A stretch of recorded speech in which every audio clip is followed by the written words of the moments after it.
Bismillahir Rahmanir Rahim. Alhamdulillahi Rabbil Alameen. Wassalatu wassalamu ala Rasulillahi wa ala alihi. Subhanaka la ilma lana illa ma 'allamtana innaka antal alimul hakim. Wa sallallahu ala Sayyidina Muhammadin wa alihi wa sahbihi wa sallim. I said perhaps we'll return to the definitions of good character, and just perhaps hoping that somebody might come up with a definition that they've worked on over the last few hours while they were eating. But if they haven't, then that's good as well, because that means they've been enjoying the company and enjoying the good weather, and that's a sign of dhikr as well. So, anyone got something they wanted to bring to the table, so to speak? Please. Oh! MashaAllah. Me, I got this connection between your maqam and your akhlaq and taqwa. Okay. If we take the metaphor with rose bushes, Excellent. like your maqam is always in the middle, Okay. and for that you need to be aware, like have taqwa. And the akhlaq comes in. If there's a bump in the road or something like this, you have to adjust. If the road turns, you have to turn with it. If there's a bump, you have to not trip over it. That's a really good metaphor. So it's like the suspension. As you're traveling the path, when you're dealing with the bumps in the road, this is your akhlaq. I really like that description, because it really explains to me what I've been going through with these kids. There were lots and lots and lots of bumps in the road. Very, very intense. And in the past, maybe my suspension had been okay, but this was the real test of suspension. I like that. I hope that's being recorded, so I can use that in my next definition. So I can credit a sister in Sweden. Alhamdulillah. Anyone else got something to contribute to that point? I had the advantage of knowing what the question was beforehand, so I managed to do a bit of reading before. And I've got a few definitions that I'm just going to give out to people. Shah al-Kirmani, he said, it is to do no harm, but to endure harm. To do no harm, but to be able to endure harm, which I think connects quite well to that bumpy road analogy. Abu Uthman, he said, it is to be content with the will of Allah. Akhlaq means to be content with the will of Allah. So when Allah tests you with illness, you're happy. When He tests you with poverty, you're happy. When He tests you with wealth, you're happy. When He sends bad people to you, you're happy. When He sends good people to you, you're happy. Sahl al-Tustari says there's levels. The least degree is tolerance, and I think that's what one of the brothers said. Samaha is actually just being able to accept and tolerate people. Seeking no reward, passion, and pity for the wrongdoer. Pity for the wrongdoer. So when somebody does something wrong, you don't get angry with them, but you actually have some compassion and almost sadness. Like you were just, Dr. Abrar was talking about a patient that was in his, and it sounds like she's graduated from my care to his care. And she was shouting and swearing and spitting and punching all the other doctors. And he had to, how does he feel in terms of his akhlaq towards her? And if he really feels compassion and pity almost, then you've got akhlaq. But if you feel anger, perhaps you've not got it. And asking Allah's pardon for him. So when you're willing to make dua for the wrongdoer, then you've got some akhlaq. Sayyidina Ali karamallahu wajhah, he said, good characteristic is three traits. Three characteristics. Avoiding what is haram, always looking for the halal, and being good to your family. Say that again. Avoiding the haram, which comes first.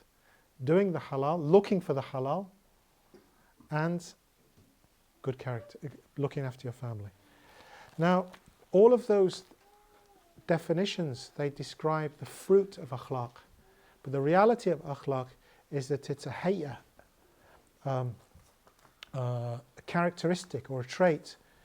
في النفس الراسخة. راسخة means like firm. It's something which becomes firm. So every once in a while giving charity doesn't make you charitable. It's where it becomes natural.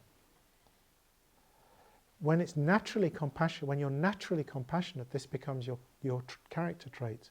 Getting angry once in a while doesn't make you an angry person. Being kind once in a while doesn't make you a kind person.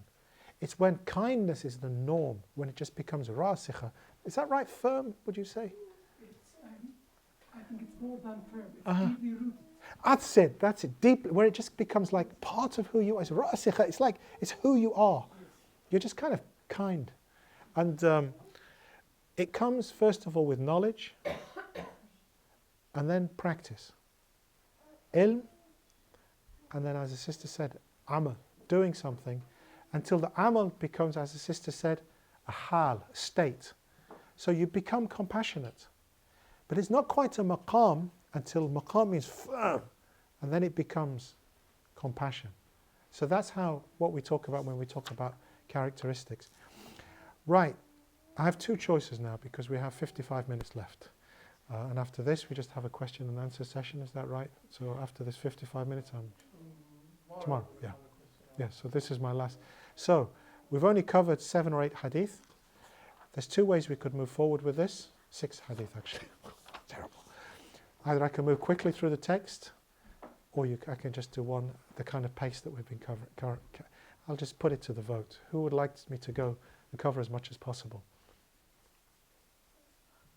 Nobody. Yes, you do. Huh? Carry on it slowly. Carry on, yeah. Slowly. Okay, good. Maybe I'll try and speed up a little bit so I get more than 1 hadith done today. But I can't promise because you know me. You like every... We get deeper into Yeah. Okay, قال رسول الله صلى الله عليه ليس الإيمان بالتمني. Islam, or this faith, is not wishes. ولا بتحلي, and not embellishment. These 2 words are important. Tamanni, he translates as wish. Now in Arabic, you might have come across the word raja, which means hope. And tamanni and raja are similar in meaning. Tamanna, shay, means to hope for something. Raja means to kind of hope for something. But there's a very, very big difference in the meaning between these 2 words. One of them leads to action. Raja, hope, is hope which leads to action. So you hope for something, and as a result of your hope, you do something about it. Tamanna means tamanna. You just hope, but it doesn't take that 1 step further. So what he's saying, al-iman, laysa al-iman bi-tamanna. It's not tamanni, it's not by... This faith isn't just about hoping. Hope is part of it, but hope should lead to action. So I hope to go to the garden. My raja is that I go to the garden.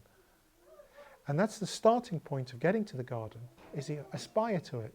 But then the consequence of aspiring, how do I get there? Well, the way you get there is by Allah's mercy. You don't get there by any other means. Okay, how do I get Allah's mercy? He gives it to whoever He wishes. But He's indicated that certain things will lead to His pleasure. So we try those things out as much as we can. But in the end, we still know He's going to do it for us. But we try anyway. Okay, inshallah, that's... What tahalli is to embellish, to make things beautiful. So this, and what's meant here in the Sufi context is there's more to it than just looking the part. Islam, the Iman is not about glorifying the religion or glorifying the mosque or glorifying the culture, because for many people will fight to defend Islam, but we won't have the same passion for Allah because He's not in the equation. Because Islam is like part of our culture. And somebody was saying about how some people who come from the Muslim world, So their culture cannot accept pork. Why? Because they just doesn't happen in Pakistan. You don't get. I remember somebody coming from the Hijaz, and he didn't even know what a pig was. He knew the word a pig, and he knew there was an animal called a pig. But if somebody presented him with a slice of bacon, he would just eat it because he's never known other than. And other people are really protective. But then when it comes to things like alcohol, perhaps they're not so.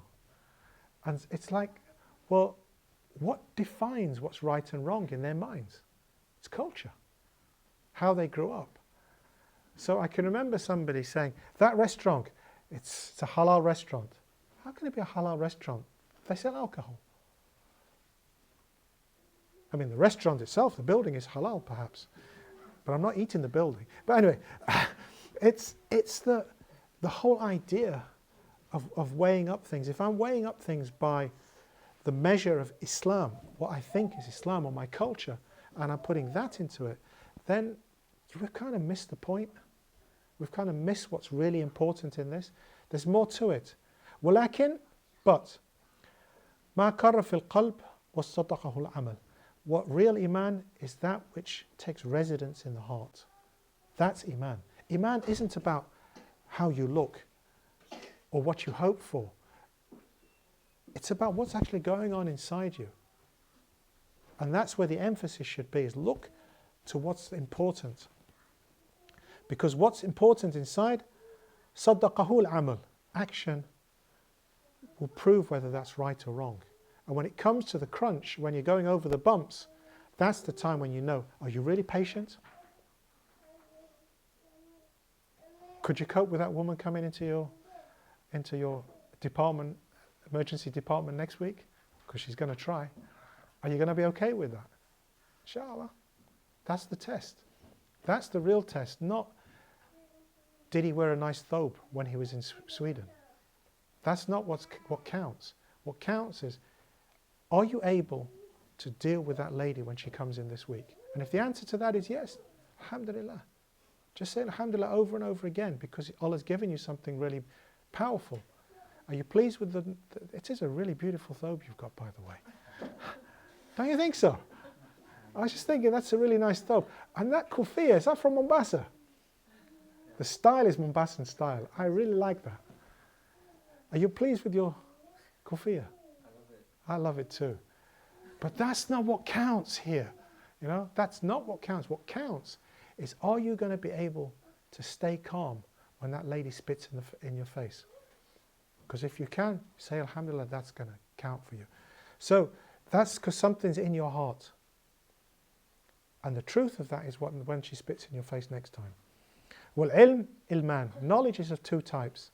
Ilm al-lisan, just talking. That which is passed from one person to the other. Wa ilm bil-qalb. There's some things which are transmitted. Some things are transmitted by hearts. And there's a knowledge which only can be felt. And you go to some people and they talk and they talk and they talk and they talk and they talk and they talk. Doesn't mean anything. Hassan al-Basri one day stood up after the khutbah and he says, either you're a munafiq or I'm a munafiq. And he left. Because that khutbah didn't get to my heart. Either you didn't speak from your heart or my heart couldn't hear what you were saying. Either you're a munafiq or I'm a munafiq. Something's wrong here. Something's wrong here. And so when you go to a khutbah and you leave like that, the heart hasn't been affected. And there's some khatibs that I've been with. I'll give you an example. I once went on Umrah with a Shaykh, we just used to call him Shahsab. I don't know if anyone's from Denmark, and I think his name is Shaykh Abdalaziz. I think that's his proper name. But we just called him Shahsab because he was a Jailani from Ahl Bayt. And so we were traveling with him. He didn't speak a word of Arabic, well, a few words of Arabic, but hardly any English. Well, I think no English. So he was giving his dars in Urdu, but he was a beautiful guy. So I just used to like to go to his class because you just look at him, you kind of sit there. He's so he's just so nice. You know, he's just such a nice guy. He's just so... And then people were coming to me and asking me after the dars, so when he said such and such, what did he mean? And I just explained to them what he was talking about. And every time he gave a dars, people would come and ask me, "What? Could you just explain this point?" And after only 2 or 3 days did I realize that I was giving a commentary on this sheikh's talk. And then I stopped and thought, but there wasn't a word of English. So how was I explaining anything? He communicated something on al-Mathnawi, which is something which is not, this is not baby stuff. And I was just explaining stuff that he'd said. Then I went to him after and I just kind of explained to him, he just laughed. He just laughed at me. Some things get communicated from the heart to the heart. And he didn't say, what he said on his tongue was in Urdu. But what he said with his heart, it came, it was pure. It just came. And sometimes you'll be in that experience where things will happen to you.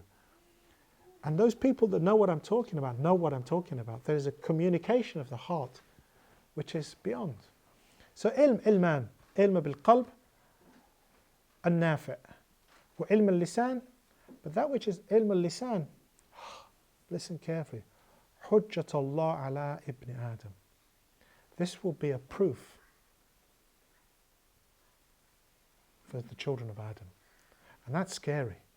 Because we do need to study fiqh. We do need to study aqeedah. We do need to study hadith.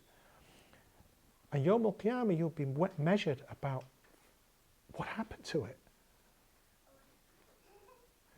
And my excuse is that I taught it. The little that I've studied, I teach.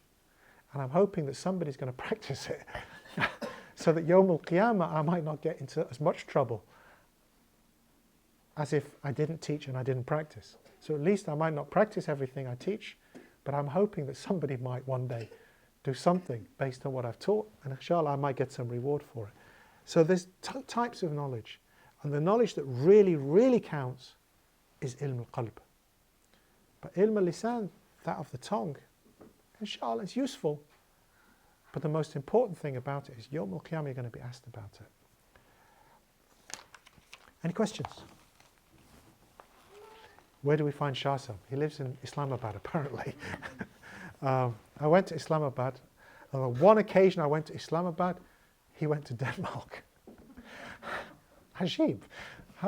Anyway, alhamdulillah. Wonderful, wonderful man. And there's other people like that I've come across. And I'm sure you've all come across people like that. Anything else? Anything? Comments? Questions? Type. So we'll just continue with the book until we've covered all 40 hadith, because you're all in silence now. Next chapter, number 8. قال رسول الله صلى الله عليه وسلم إن أردت اللحوق في بي فليكفك من الدنيا بقدر زاد الراقب. If you want to stay with me or be near to me, then take from this dunya the zad al-rakib. Okay, let me just explain something. I've got a problem. Alhamdulillah, I don't know many people in Norway. And the people that I do know in Norway, most of them, I don't really... How can I say this politely? Okay, let me say it a different way. There are 2 families in Norway that I go and visit. And all the others in Norway, I don't really have a great deal of time to go and spend, because my time is always too short. So I kind of focus on 2 families. And they kind of fight between themselves of where I'm going to be staying. So we come to a rota. So this time I stay with Abra's family. The next time I'll stay with the other family. Why am I saying that? It's because I hate Ryanair. You're thinking, this guy is really random. Follow my logic. Ryanair, one of the reasons I hate Ryanair, in fact, I just hate Ryanair. Khalas. Stop there. Full stop. Ryanair, you pay for absolutely everything. 10 kilos, a bag for 10 kilos cost me more than the flight from Gothenburg. I can't afford 20 kilos. I just can't. I'd rather fly backwards and forth with my hand luggage twice. It's cheaper. I just hate Ryanair. Go back to Norway. I said, how many families do I like? 2. This little guy likes Lego. You know how many parcels of Lego he got? They both bought boxes of Lego. And on top of that, they know that Sarah's not with me and she's not allowed to eat chocolate. So what do they buy her? Chocolate. Loads of it. Because they don't want me to come to Sweden, where apparently Swedish chocolate is not as good as Norwegian chocolate. That's just what they tell me. And the only reason they tell me that is so that I don't buy chocolate when I come to Sweden. So, 10 kilos, 4 boxes of Lego, 3 boxes of chocolates, plus 2 parcels that I'm not even allowed to open because they're not for me, they're for Sarah. And I don't know, you get what I'm going? I just don't like Ryanair. What's this got to do with the story? I don't travel with a great deal of luggage. Although Abrar and his other family, they said, MashaAllah, you travel with a lot more than you used to. When I did Hajj, the last time I did Hajj, I had just hand luggage. And people couldn't believe, well, where's your luggage? It's here. What do you mean, where's my luggage? It's here. Why would I want to put luggage inside a plane? Why would I want to put, just, who puts luggage in a plane? Apart from Pakistanis. I only say that because every time I've seen Pakistanis off at airports, you need a bus to bring them. But that's another story. But for me, that's all I used to take. Now I'm married to a Pakistani. So I need 10 kilos. I need to work out, how am I going to get 4 lots of Lego? 2 parcels which are not able to, and all the things that I brought. I think I should just move to Sweden. It's just easier. You need to make choices. And you know what's going to happen? I'm going to leave all my clothes behind. Because the only ones that, actually I can't even do that because Sarah's going to kill me. I don't know how I'm going to get through this conundrum. I need to get all of that stuff into one bag. It's a difficult problem. There was a rabbi that traveled from America because there was a famous rabbi in Poland who was like one of the greatest teachers of the last century.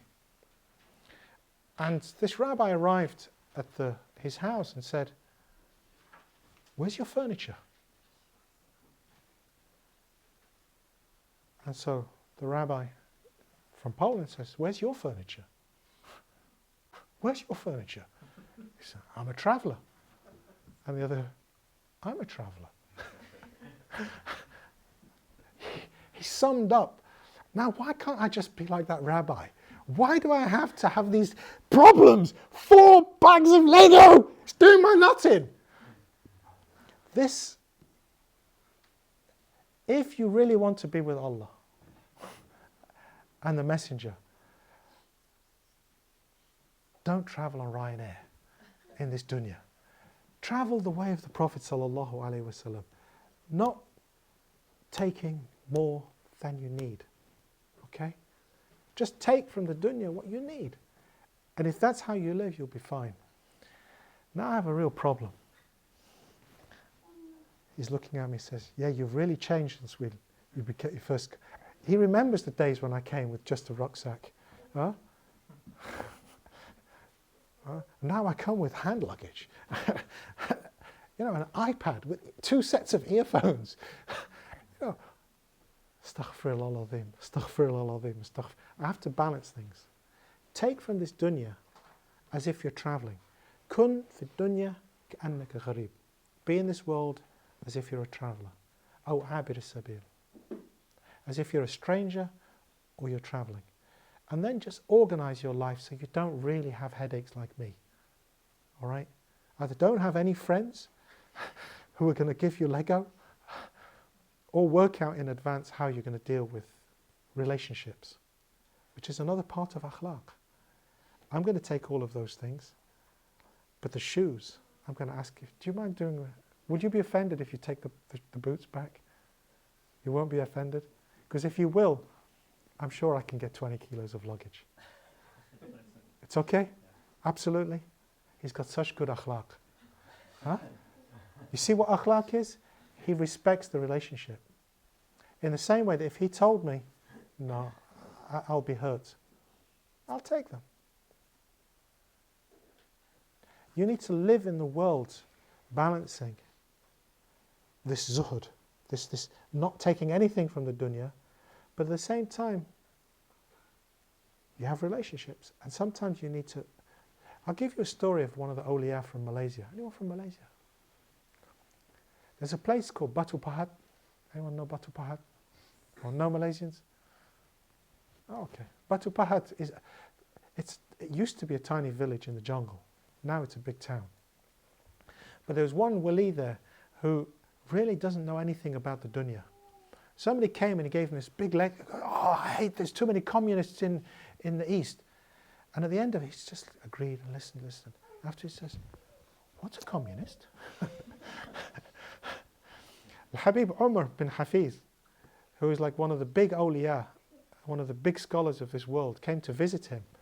And this wali, Habib Ali al-Aydrus, he just heard there was a man from Hadramaut coming. If he's been on the internet, he'd know what this man is and how many YouTube videos there are of Habib Ali. Habib Umar came, and he came with his entourage of cars, and they stopped in the town, and then he drove up in just one car, a Jeep, parked outside the house, and he told some of them, just stay, I'm going to see this scholar.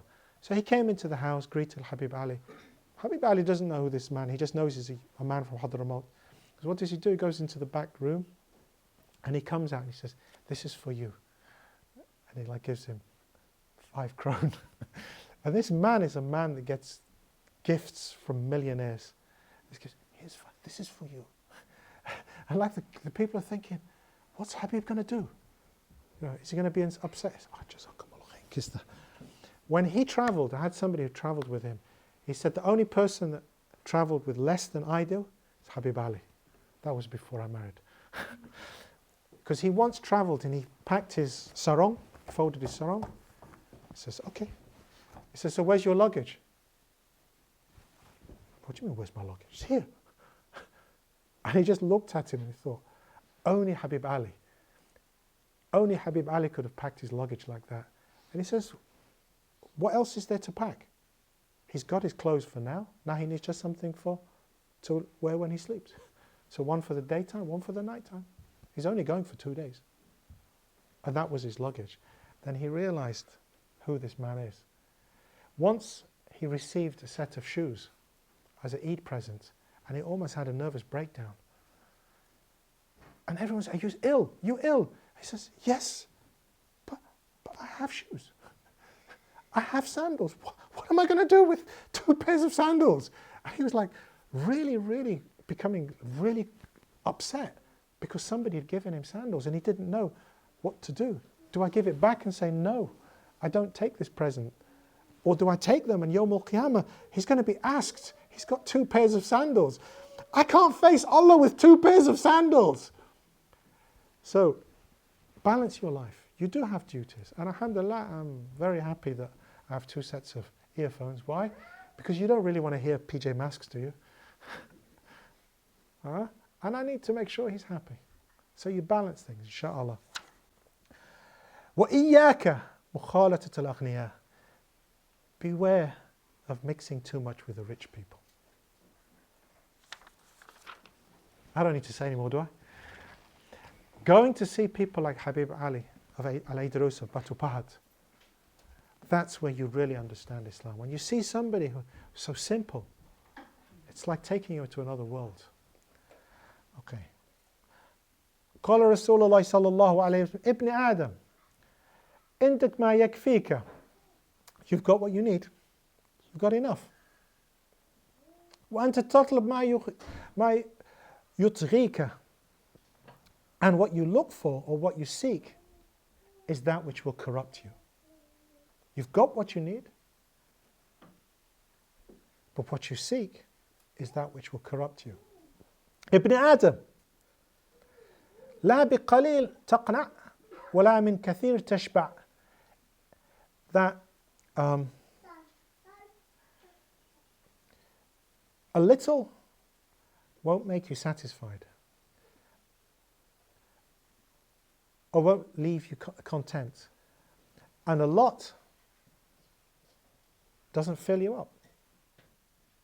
So where are you?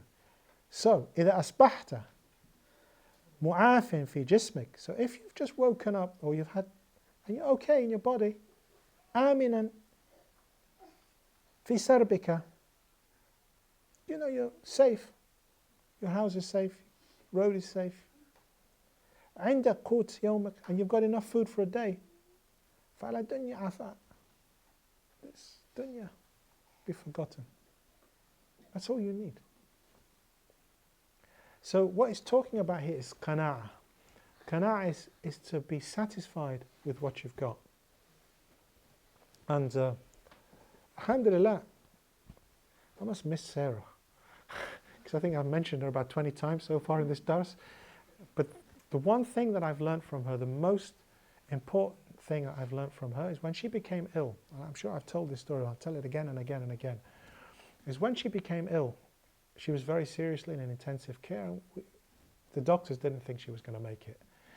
And it was difficult for me and this little guy, because he was only 18 months old. He was still breastfeeding when she went into hospital, and then just all of a sudden, his whole world changed.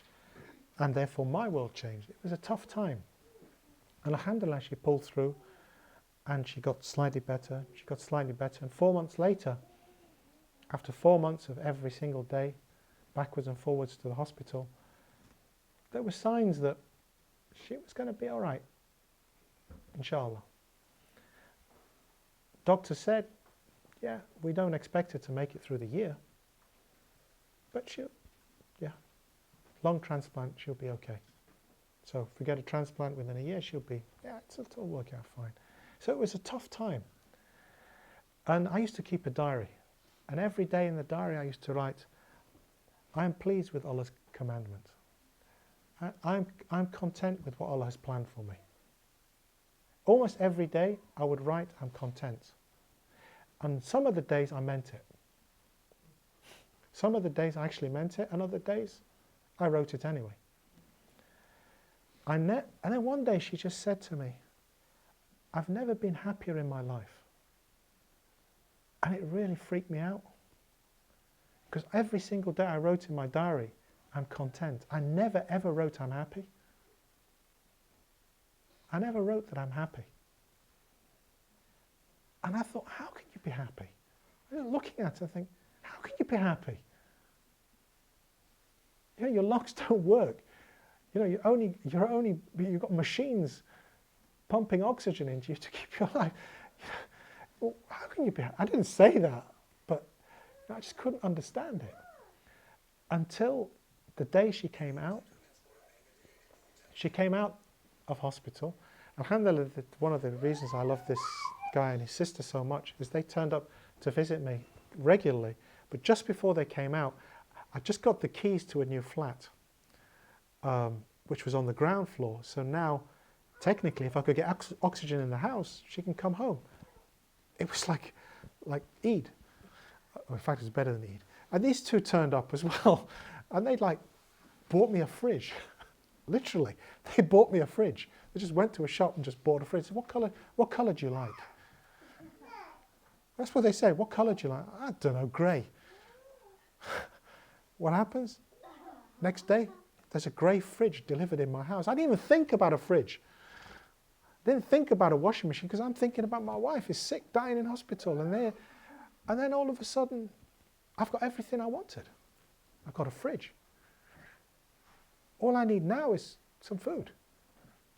And how much food do you need for a guy and a 2-year-old baby? So we kind of lived like two bachelors. You know, he had his baby food and I had a banana and a piece of bread and a cheese. What more is there? You don't need anything else. And then, alhamdulillah, the day that we came out, the day that she came out of hospital, I say we because it was like a big, they just left. And I came home and I thought of the grey fridge. I thought, oh my God, there's no food in it. I'm bringing my wife home to a house with a fridge. I was so focused. There's a fridge. I've got a fridge. There's no food in it. Actually, there's no furniture. We've got a fridge and we've got a washing machine. And we had a bed. We had a bed before. I moved the bed in. But we're going to have to sit on the floor. And so as I'm driving home, this hits me that we've got no food. And I thought, I better buy something. I just pulled into this chicken and chip shop. And I hate chicken and chips. Why would anybody want to buy Kentucky Fried Chicken? I just can't understand it. And then imitation Kentucky Fried Chicken and just call it, I don't know, Minnesota Fried Chicken. Why? Why would you call it? But anyway, this is one of those chicken and chip shop, halal chicken and chip shops. Why? So we got home and the three of us sat on the floor and we ate chicken and chips. And all of a sudden I understood what she meant. I had never, ever, ever been so happy in my life until that moment. That moment was the first time I could say, wow, I'm happy. Absolutely. That was the moment when I realized what she meant, that she'd never been that happy. And for a week I was struggling. What's she talking about? Until I had those chicken and chips. And I've not been back to the shop because I'm sure they taste really awful.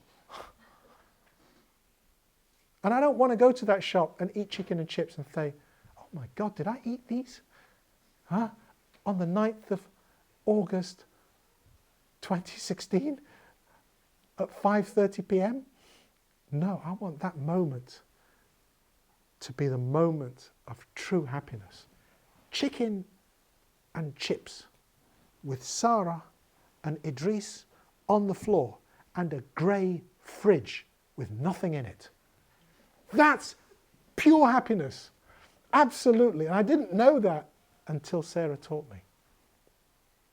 I didn't know that until Sarah taught me. So all of these bad habits that I've picked up, like carrying 10 kilos of luggage, you know, carrying chewing gum in my pocket all the time, you know. Why do I carry chewing gum in my pocket? Because of Sarah. Huh? She explained to me what Ibn Abbas meant. Huh? Just make sure you chew chewing gum before you come in the house. She made me lunch a few times early on. She was like, this was her jihad. You know, the biggest thing in her life was to make me sandwiches. Why? Because she'd been ill. And now to make sandwiches for her husband, it was like the most important thing in her life. Because she could now make sandwiches for her husband. And they were like the most important sandwiches in the world. Only problem was I had no time to eat them until I got near my house. I'm thinking, oh my God, what am I going to do? I haven't eaten the sandwiches. I drove around the block, bought some chewing gum, ate my sandwiches, and then drove back again. That's Sarah. She taught me all of these things. Why? Why is that important? Because that's what the hadith means. Is if you've got chicken and chips, it's all right. All right. The most important thing is actually being in a state where you're okay with it. And actually, I could never get to that moment again, I don't think. I don't think I could ever have a meal which would match those chicken and chips. I don't think it's possible. I don't know if when the doctors said she's not going to make it through I don't know what I would do if she didn't. Alhamdulillah, she did. Alhamdulillah, she's stable and she's in a good state. And alhamdulillah, it's a good place to be. Absolutely, the best place. I've never been happier. That's what the hadith is about. Sarah taught me what it meant. Right, the next hadith. The Prophet ﷺ passed by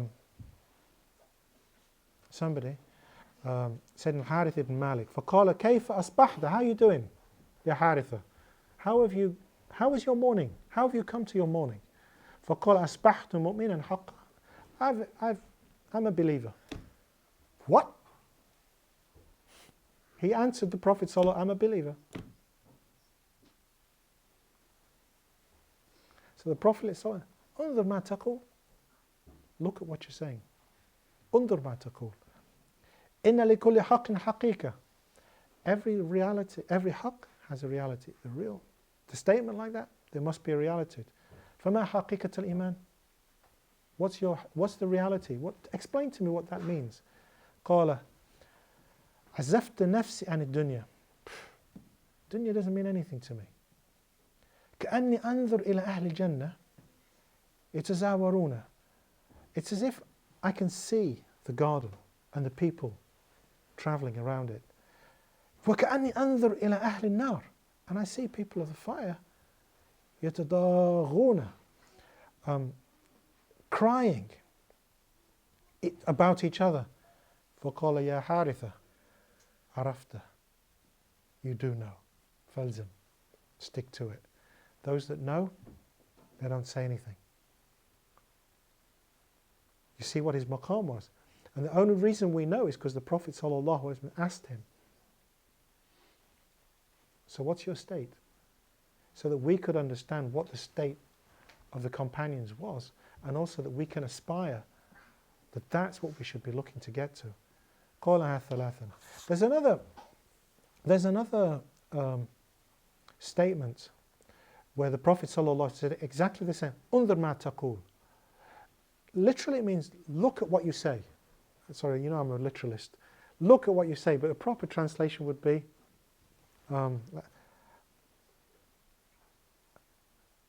be careful of what you say. That's how the translate. That's a more but look at what you say is there's an occasion where where somebody came to the Prophet ﷺ and says, Ya Rasulullah inni uhibbuk. O Messenger of Allah, I love you. The Prophet ﷺ said, Undur ma taqul. Be careful of what you say. He said, Wallahi uhibbuka. He says, be careful of what you say.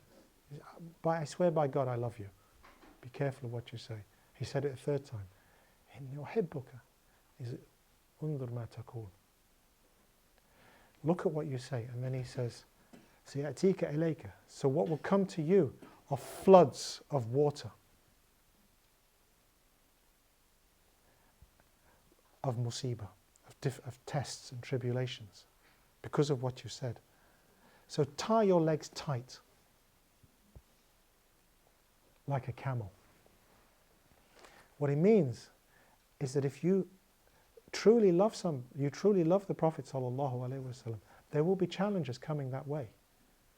But the ultimate answer to that is that you will reach the level that's being described here, according to the tribulations that you've faced. And like I say, I didn't know any of this till Sarah became ill. So I didn't learn this from my Shaykh. I learnt it from Sarah, whose every other word is a swear word in different languages. She's a brilliant linguist. She can swear in almost any language. She's not outwardly got that lisan, ilm al-lisan. Her ilm al-lisan is, I need to sometimes, please don't say anything. Please don't speak, Sarah. Because she just says it as it is. But I won't give you any examples. But she's taught me a great deal, especially when it comes to this question. And being with her, or being with people that are going through tribulations helps. Because this is what this is about. So if you're with people, like you have the advantage of being in a hospital, you see people who are ill. They'll teach you a lot. Any questions about what we've covered? I wanted to ask something. Please. There's two aspects to it. It might seem disjointed, but I hope it makes sense. One thing is about... I do disjointed, as you've probably noticed. Disjointed is my forte. Marhaba. About complaint. Uh-huh. Complaining. No. Complaining to others or complaining to God. Or how does that, is there an adab or a class around it? And the other question, to me anyways, related very much is akhlaq always in the context of a relationship, or is there, akhlaq like towards yourself or towards other aspects of creation? They're not disconnected anyway. The first one I can give you, Hadith number 17 in the collection of the 40 Hadith. قال رسول الله صلى الله عليه وسلم إن من كنوز البر كتمان المصائب. Truly conceding misfortunes is one of the treasures of piety. So when you're in difficulty, to know the adab of dealing with the difficulty is part of your relationship with yourself, with your Lord, and with other people. To go complaining and swearing and, alhamdulillah, like I say, Sarah's got a colourful language. But when it came to things like this, she never got angry. She never said anything which was inappropriate. I felt lots of things that were difficult, and I admit it was a tough time. And there were times where, like I say, I said I'm content with Allah's decree, and only a few of them I meant it. But she didn't, because she had kitman al-masa'ib. She was able to almost hide the musibah. And kitman al-masa'ib means to prevent, to hide it, not to make a big deal of it. But hers was natural, because she actually felt it. And when you feel that you can deal with your calamities and your tests and your tribulations, you can talk about them. But until you've reached that maqam, the best thing to do is to keep them quiet, except to the people that you can trust. And that leads you to the first part of the question: is akhlaq to do with people? Yes, it is. Because one of the other things that I learned from this time that was difficult for me was that Abrar bought me a grey fridge. Have I said that before? Have I mentioned the grey fridge before? How many times have I mentioned a grey fridge? Why is a grey fridge so important to me? Because every day I see this grey fridge and I think of Abrar. I will never be able to thank him enough for the grey fridge. And it's not the grey fridge that counts, is it? Huh? So here, going back to what akhlaq means, akhlaq is when there's something inside you that becomes, as the brother said, rasikha. What did you say rasikha meant? Deeply rooted. Deeply rooted. When it becomes deeply rooted, you can probably see, I've got deep-rooted love for the fridge. Huh? Can anyone understand I've got deep-rooted love for the fridge, and I'm kind of getting deep-rooted love for chewing gum? I'm not quite there yet, but you can guess that I'm moving that direction. What's all this about? It's got nothing to do with chewing gum, and it's got nothing to do with the fridge. It's about the relationships. And the relationship about the fridge symbolizes is something important to me.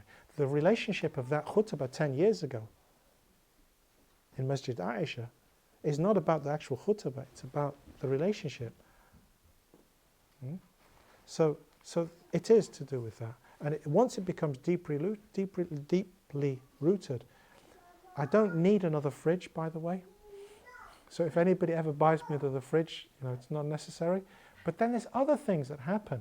Like some guy just buys me Lego. And then I have a real problem, because I only have 10 kilos. But the Lego is really, really important. It's like a little grey fridge. You get where I'm going with this? Because you're so random, you follow what I'm saying. And everyone else is thinking, what's he talking about? Right. If you don't know what I'm talking about, don't worry about it. Alhamdulillah, that's another one of the hadith. Any other questions? Inshallah, I'll try to cover one last hadith.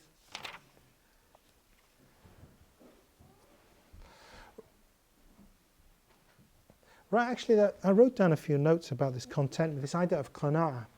The first station of qana'ah, of contentment, or of this being able to cope with it, be satisfied with a little, is actually rida with Allah's plan, being satisfied with Allah's plan.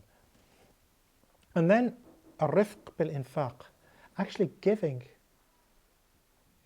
but enjoying giving, or giving with a sense of, yeah, this is for me, not for the person. Once you start to feel that, then that level of contentment with Allah's plan will start to increase, which is why giving is so important. So if ever you give and you feel, then you need to go back to think, why am I giving? So when you see a beggar, for example,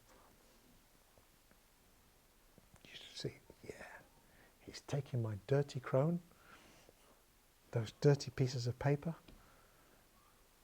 he's taking them off me. And Yawm al-Qiyamah, he's allowing me to get something much better. You are so good. I love you, man. Take this money. Just take it all. And when you start to feel that, then the qana'ah, that level of contentment with Allah's plan will start to increase. And that's what one of the early scholars have said. Play. I'm going to jump to one hadith so we can at least cover something else. Right, I'm going to finish with this hadith, which is the 12th. قال رسول الله صلى الله عليه وسلم أربع من أوتيهن فقد أوتي خير الدنيا والآخرة. There are four things. If you've been given them, you've been given everything. There are four things. If you've been given them, you've been given everything in this dunya and in the akhirah. Say it again. There are four things. If you've been given them, you've been given everything.